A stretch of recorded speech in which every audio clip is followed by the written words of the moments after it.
পুরুষেরা আব্বা হবে। মেয়েরা যখন পৃথিবীতে জন্ম নেয় মা হাওয়ার ভূমিকায় জন্ম নেয়, আর পুরুষেরা যখন পৃথিবীতে জন্ম নেয় বাপ আদমের ভূমিকায় জন্ম নেয়। অতএব আল্লাহ তাবারাক ওয়া তাআলা দুইজনের মধ্যে কম্পেয়ার করে দিয়েছে কি আর রিজালু কাওয়ামুনা আলান নিসাই বিমা ফাজ্জালাল্লাহু বা'যাহুম আলা বা'যিন। আমি মেয়েদের বায়ানটা শ্যামলতলায় সব থেকে গভীরভাবে করেছিলাম, তখন অনেক ছেলে মানুষ ছিলাম। আমার মনে আছে তারা কিভাবে স্বামী স্ত্রী নিয়ে চলবে বলে দিয়েছে, কোরআনও বলে দিয়েছে। কিন্তু বলছে দুজনেই মানুষ, অতএব সমান অধিকার থাকবে। যে না, এটা কোনোদিন হতে পারে না। কোরআন যা বলেছে তা ঠিক বলেছে, তুমি যা বলছো তা ভুল। তাই যদি হয় তাহলে টায়ারটা হলো রবারের তৈরি, টিউটাও রবারের তৈরি। টিউ তো সারা জীবন পর্দার ভিতরে থাকে, বাইরে বের হয় না। আর টায়ার সারা জীবন বাইরে থাকে। সে পাথরে, ইটে, পাটকেলে, বাম্পারে, কাঠে, খোঁচাতে, খালেতে নিজেকে নিয়ে, যাত্রীকে নিয়ে যায়, মাল নিয়ে যায়। যদি গ্যারেজ মিস্ত্রি হয় ওই বেঈমান মেয়ের মতো দিয়ে বলে, টিউরে কতদিন তো ভিতরে ঢুকে আছিস, একবার বাইরে তুই থাক। একদিন টায়ার বাইরে থাকবে, একদিন টিউ বাইরে থাকবে। কি হবে বন্ধুরে? টিউ ফেটে যাবে, ছিঁড়ে যাবে, কেটে যাবে, লোড নিতে পারবে না, মাল পৌঁছাবে না। তো আমার রব মেয়েদেরকে টিউবের মতো বানিয়েছে। তারা বাড়ির ভিতরে থেকে স্বামীর ক্ষমতাকে বাড়াবে, ছেলের ক্ষমতা বাড়াবে, ভাইয়ের বাপের ক্ষমতা বাড়িয়ে জিহাদের ময়দানে নামাবে, পুরুষ জিহাদের মোকাবেলা করবে। অতএব কোরআনের ভিতরে কোনো ভুল নাই। আরো একটা ভুল ও মালের ব্যাপারে বলেছে, সেদিকে গিয়ে আমি সময় লম্বা করছি না। আল্লাহ তাবারাক ওয়া তাআলা বলছেন, ওয়া ইন কুনতুম ফি রাইবিম মিম্মা নাযালনা আলা আবদিনা ফাতু বিসূরাতিম মিন মিসলিহি ওয়া দুউ শুহাদাআকুম মিন দুনিল্লাহি ইন কুনতুম সাদিকিন। হে বিশ্ববাসী, যদি তোমরা মনে করো আল্লাহর কালাম পাকের ভিতরে ভুল আছে, আমার সন্দেহ আছে, তাহলে তোমরা সারা পৃথিবী এবং বন্ধু বান্ধব, বিজ্ঞানী, গবেষক এক জায়গায় হয়ে যাও। আমার কালাম পাকের মতো একটা সূরা লিখে দেখিয়ে দাও। তোমরা পারবে না আল্লাহকে বাদ দিয়ে। ফাইল্লাম তাফআলু ওয়ালান তাফআলু, তোমরা পারোনি, পারবে না। বরং তোমরা কোরআনের ভুল ধরতে গিয়ে জাহান্নামের খোরাক হয়ে যাবে। ওয়াকুদুহান নাসু ওয়াল হিজারাতু উইদ্দাতিল লিল কাফিরিন। হে বেঈমানের দল, যেখানে রয়েছে মানুষ, পাথর এবং কঠিন আযাবের ভিতরে তোমরা চলে যাবে। অতএব এই কোরআনের মধ্যে কোনো ভুল নাই। যালিকাল কিতাবু লা রাইবা ফীহি, এই কিতাবের মধ্যে কোনো ভুল নাই। এরপর আমার আল্লাহ বলছেন, হুদাল লিল মুত্তাকিন।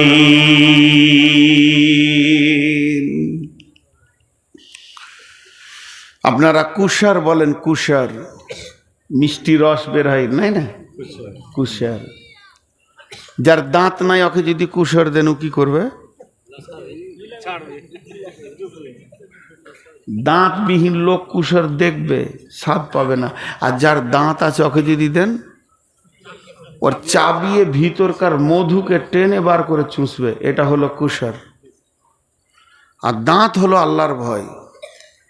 যার দিলে আল্লাহর ভয় আছে সে কোরআনের মধুকে টেনে চুষে নিয়ে নিজের জিন্দেগির কাজে লাগাবে। আর যার দিলে আল্লাহর ভয় নাই ওই লোকটা কোরআন থেকে ফায়দা নিতে পারবে না। ইদিল্লু বিহি কাসীরা ওয়া ইয়াহদি বিহি কাসীরা ওয়া মা ইদিল্লু বিহি ইল্লাল ফাসিকিন। গিরিশচন্দ্র সেনের গ্রামের নাম জানেন? পাঁচদোনা। ওর জেলার নাম নরসিংদী। নরসিংদী 5 দোনা। ওর ওর বাড়ির পাশে হাই স্কুল আছে, ওই হাই স্কুলে মাঠে জালসা করে এসছি। জি, ওর বাড়ির পাশে। ওর দাঁত ছিল না, গোটা কোরআনটা ছিল, তর্জমা করেছে, কিন্তু মধু পাইনি। শুধু দাঁত না থাকার কারণে মধু পাইনি।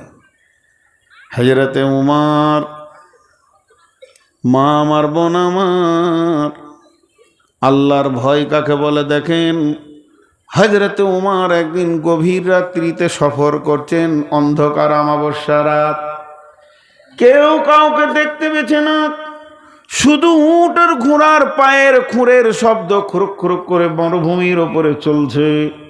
গভীর রাত, এমন সময় হযরত উমর বলে ফেললেন, হে আমার সফরের সাথীরা, তোমরা যতজন আমার সঙ্গে সফর করছো বলো, কেউ কি একটা কোরআনের আয়াত শোনাতে পারবে, যে আয়াতটা শুনলে আমি উমরের দিলে আল্লাহর ভয়ে ভীত হয়ে থরথর করে কাঁপতে শুরু করবে, আমি উমরের দিল ভয়ে ভেসার হয়ে যাবে।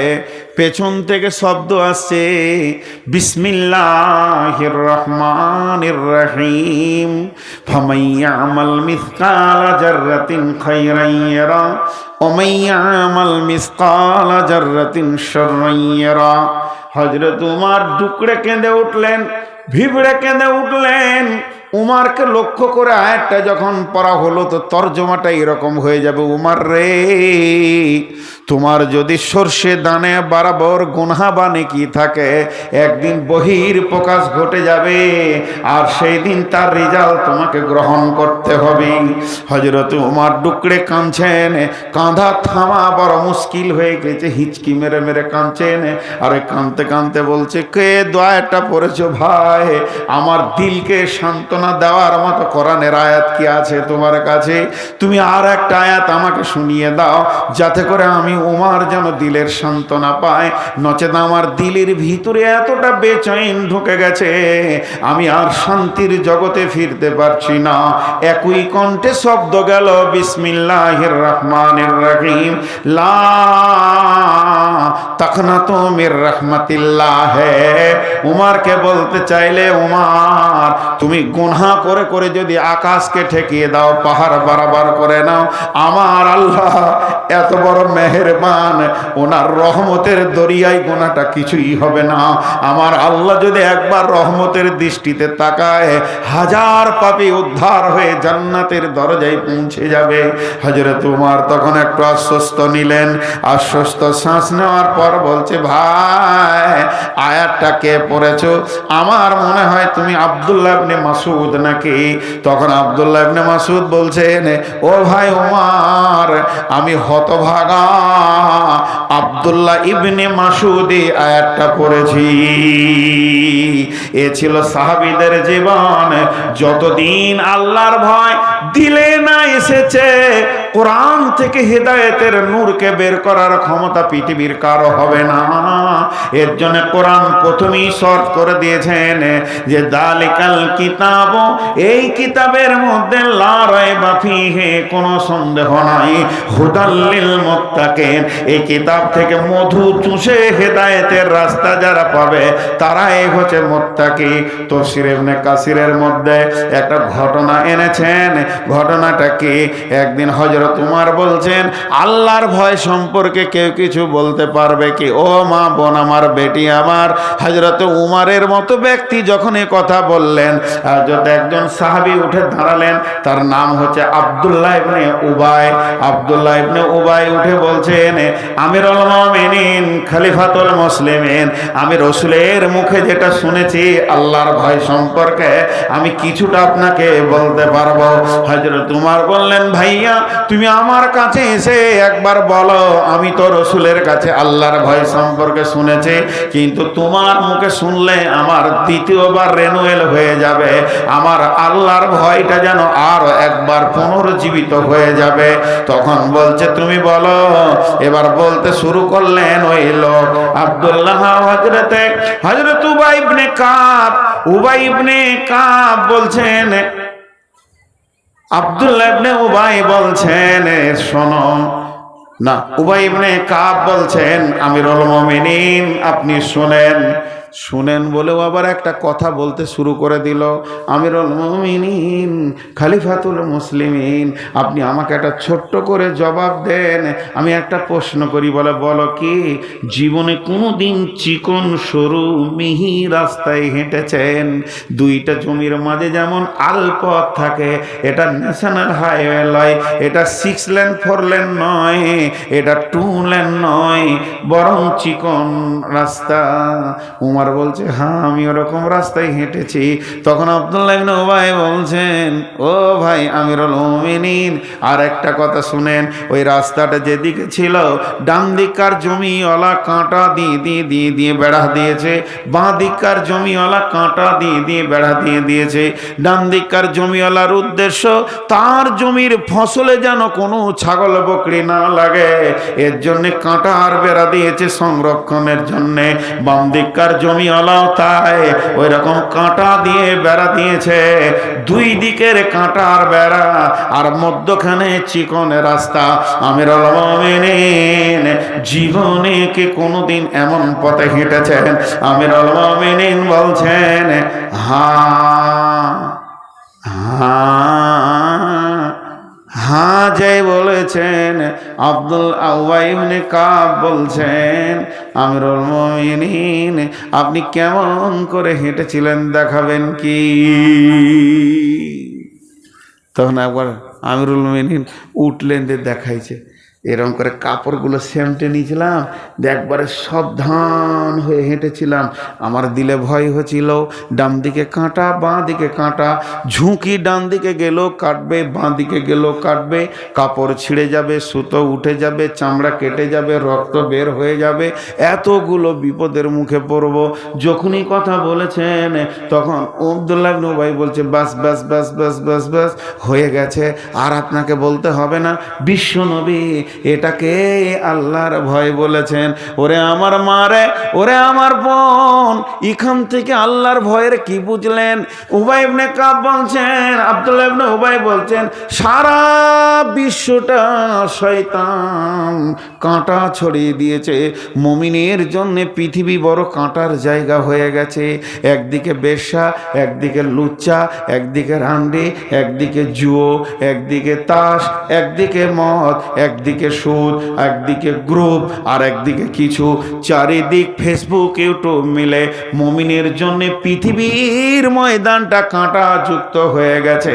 যার দিলে আল্লাহর ভয় আছে, মানুষ যেমন কাঁটাকে বেছে বেছে চলে, ওই রকম যে চলতে চলতে কবর পর্যন্ত পৌঁছাবে, এর নাম আল্লাহর ভয়। এর জন্য আল্লাহ তাবারক ওয়া তাআলা বলেছেন কোরআন থেকে আমল নিতে ওই পারবে, পবিত্র ওই থাকবে, যে নোংরা থেকে বেছে বেছে বেছে বেছে চলবে, এর নাম আল্লাহর ভয়। তাই আমার আল্লাহ বলছেন যালিকাল কিতাব লা রাইবা ফিহি, এই কিতাবের মধ্যে কোনো সন্দেহ নাই, হুদাল লিল মুত্তাকিন, যারা আল্লাহ ভীতু হবে তাদেরকে রাস্তা দেখাবে। আল্লাযীনা ইউমিনুনা বিল গায়বি, আল্লাযীনা ইউমিনুনা বিল গায়বি। এখানে যতগুলি নারী বসে আছেন আমার মা বোন খালা, আর যতগুলো আমার ভাই বন্ধু আব্বা পুরুষ বসে রয়েছেন, এদের কি গুণ হবে? এরা কিছু এমন জিনিস রয়েছে জীবনে দেখবে না, কিন্তু 100-তে 100 ঈমান থাকবে।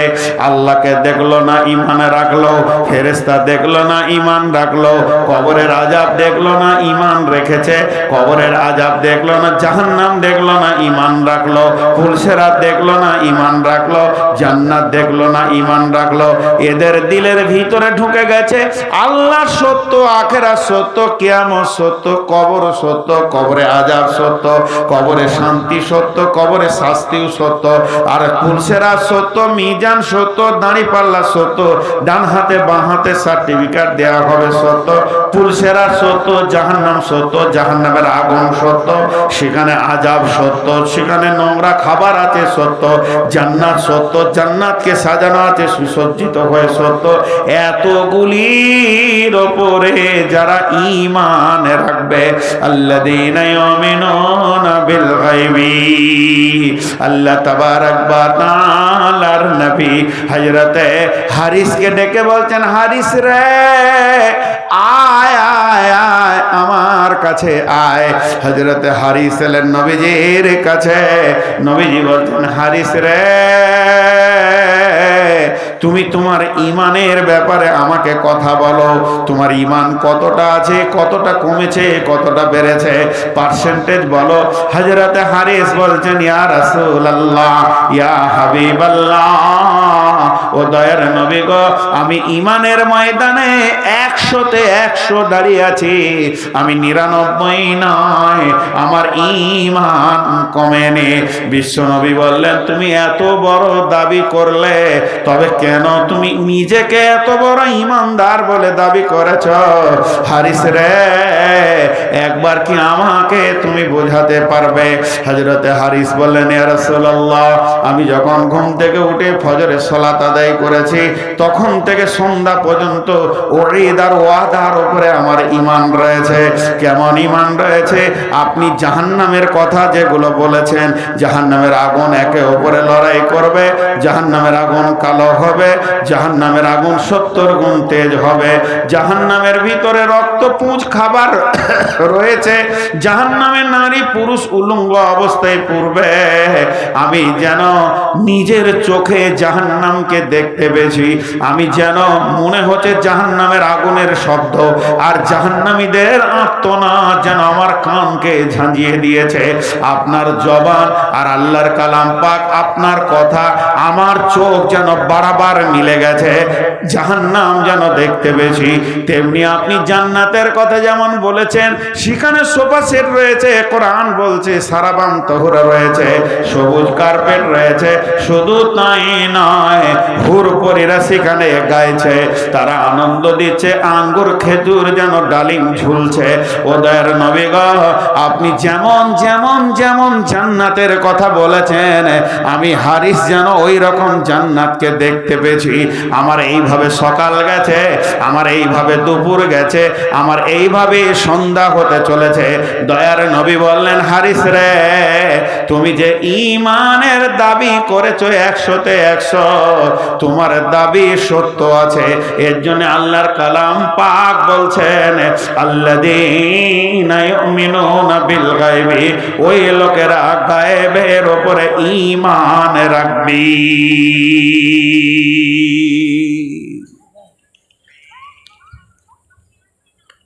অদৃশ্যের উপরে ঈমান রাখবে। হ্যাঁ, আর বেশিক্ষণ সময় নিব না, আপনারা ধৈর্য ধরে শুনতে পারলে গোটাটা কমপ্লিট করে একদম বিষয়টাকে মোহর মেরে দেবো ইনশাআল্লাহ। মা বোনেরা উঠছে নাকি? উঠবে, কি করবে, অনেক রাত হয়ে গেছে। ওরা মনে মনে ভাবছে যে মুলবি ছাড়বে না রে। জি, আমি বিষয়টা কমপ্লিট করব। 20 মিনিটও লাগতে পারে, 30 মিনিটও লাগতে পারে। আপনারা বিরক্ত হবেন না তো? কে কে বিরক্ত হচ্ছেন হাত তুলেন।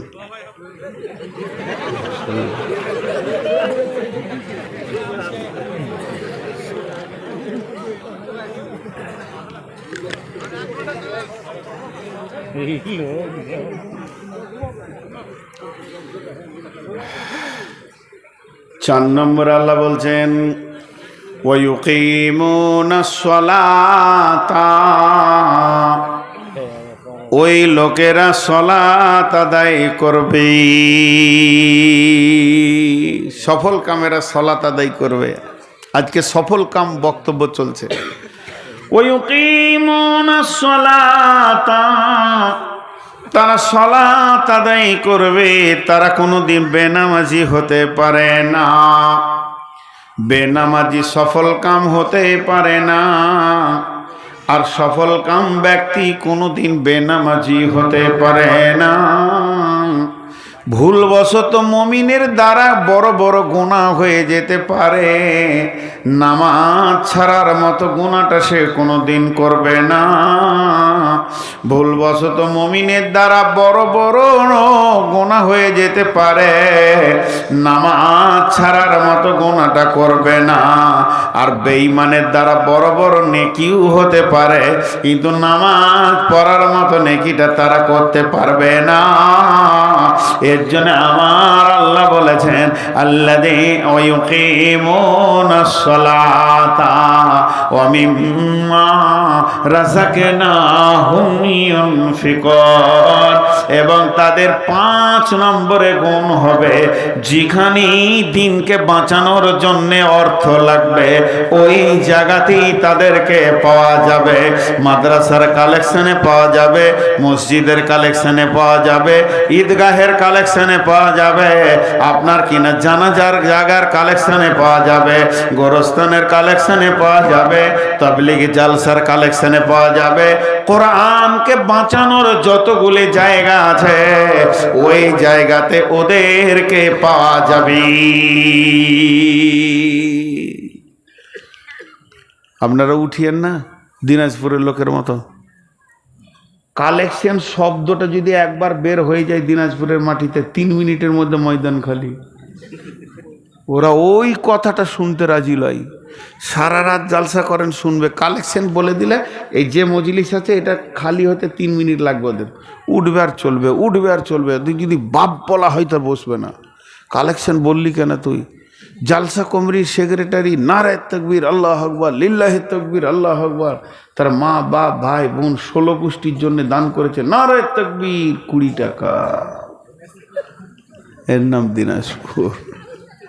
আল্লাহ মেরে দিয়েছে, ওই জেলাতে একটাও বড় মাদ্রাসা নেই, যা আছে মাদলা মুর্শিদাবাদ। ভুল কি, ওটাকে চালাইছে মালদাওয়ালারা আর বিহারওয়ালারা। যতই বলেন আপনার বাড়ি দিনাজপুর নাকি? দিনাজপুর কেন হবে? তো দেখেন আল্লাহ তাবারক ওয়া তাআলা কি বললেন, ওয়ায়ুকিমুনাস সালাত, এরা নামাজ ছাড়বে না। আর অমিম্মা রাযাকনাহুম ইউনফিকুন, যেখানেই দিনকে বাঁচানোর জন্য লেনদেন হবে ওইখানেই ওকে পাওয়া যাবে। 5টা গুণ বলা হলো। 1 নম্বরে কোরআনের ওপরে বিশ্বাস রাখবে, 2 নম্বরে আল্লাহর ভয় রাখবে, 3 নম্বরে যেগুলো দেখা যায় না আল্লাহ, ফেরেশতা, জান্নাত, জাহান্নাম, পুলসিরাত, কবর, আযাবের ওপরে বিশ্বাস রাখবে। আর 4 নম্বরে এরা নামাজ পড়বে, 5 নম্বরে এরা দানের ময়দানে হুর হুর করে টাকা দিবে। 6 নম্বর গুণ বলছেন আমার আল্লাহ, ওয়াল্লাযীনা ইউমিনুনা বিমা উনজিলা ইলাইকা, তাদের উপরে যেটা নাজিল করা হয়েছে এটার উপরে দৃঢ় বিশ্বাস রাখবি। এটার উপরে বিশ্বাস আছে না নাই? যারা বলেন আছে না নাই? যার নাই সে হাত তুলেন, যার নাই। হ্যাঁ, সকলের আছে আলহামদুলিল্লাহ। এবারে এটা সত্য না মিথ্যা? মজার কথা বলি, রাসূলুল্লাহ সাল্লাল্লাহু আলাইহি ওয়াসাল্লাম লিখতে পড়তে জানতেন? 4টা কারণ এসছে তাফসীরে। লিখতে পড়তে উনি জানতেন না, তার 4টা কারণ আছে। তার মধ্যে একটা কারণ বলছি। এই মৌলানা সাহেব উনি আমাকে একটা চিঠি লিখেছেন বর্ধমানে। কেউ যাচ্ছিল যে চিঠিটা দিয়ে দেন তো মৌলানা সাহেবকে। তো চিঠির নিচে লেখা আছে, খালি একবার পাকুড়াই তোকে জুতা করে জুতাবো। আমার মাথাটা গরম হয়ে গেল, এটা লিখলে কেন? সব কথা ভালো, কেমন আছেন, জালসা করে গেলেন, ঠিক মতো পৌঁছালেন না কি না, তো এটা আমি কি দোষ করেছি? চিঠিটা আমি রেখে দিয়েছি। আবার কোনো দিন শ্যামলতলা এসেছি, চিঠিটা দেখাইছি যে ভাই আপনি এটা লিখলেন কেন? তো উনি বলছেন আল্লাহর কসম আমি লিখিনি। এ কথা আমি কেন লিখতে যাবো আপনাকে? যদি একটা আলিম কসম খাই তো বিশ্বাস করে নিতে হবে, মুমিনের কসম। তা আমিও কসম করে বলছি ভাই আপনাকে ফাঁসানোর জন্য আমিও লিখিনি। তাহলে কাকে সন্দেহ হবে? যে চিঠি নিয়ে গেছে পিয়ন, সন্দেহ হবে কি হবে না? যে আমাদের 2 জনের মহব্বতের ভিতরে সে 3 নম্বর মালটা কি করতে চাইছে, ঝগড়া লাগাতে চাইছে, তাকে সবাই সন্দেহ করবে। কিন্তু একটা কথা শুনেলেন, পিয়নটা হচ্ছে আবার মূর্খ, কিছু লিখতে জানে না।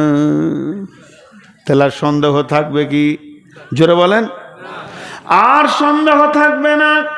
তো আমার রব বলছেন গোটা কোরআনটা কিয়ামত পর্যন্ত যেটা মহা সত্য, আমার কালাম প্রমাণ রাখার জন্যে আমি আমার নবীকে অক্ষর দিলাম না, লিখতে পড়তে দিলাম না। যদি বিশ্ব নবী লিখতে কিংবা পড়তে জানতেন, তাহলে বিশ্বের এমনও লোক আছে বলে দিত এখানে দু চারটা কথা নবী মুহাম্মদ নিজে লিখে দিয়েছে।